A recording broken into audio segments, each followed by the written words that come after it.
தை கிருத்திகையை முன்னிட்டு வாழப்பாடி குமர வடிவேல் தெருவில் உள்ள ஸ்ரீ சுப்பிரமணிய சுவாமி திருக்கோவிலில் முருகன் நட்சத்திர வடிவிலான சிறப்பு அலங்காரம் செய்து வள்ளி தெய்வானையுடன் சிறப்பாக காட்சி தந்தார். மேலும் தை கிருத்திகையை முன்னிட்டு விளக்கு பூஜையும் நடைபெற்றது. இதில் நூற்றுக்கணக்கான பக்தர்கள் கலந்து கொண்டனர்.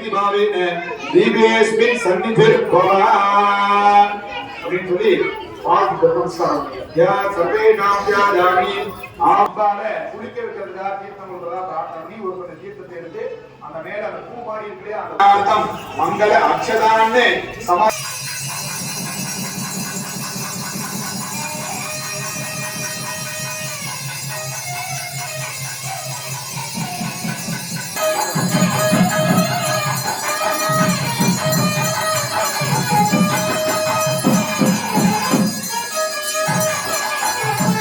மேலும் இது போன்ற அப்டேட்ஸ்க்கு நம்மளோட வாழப்பாடி வட்டாரம் சேனலை ஃபாலோ பண்ணிக்கோங்க. உங்க ஏரியாவில் நடக்கிற தகவல்களையும் நம்ம சேனல்ல பதிவிடணும் அப்படின்னா கான்டாக்ட் பண்ணுங்க.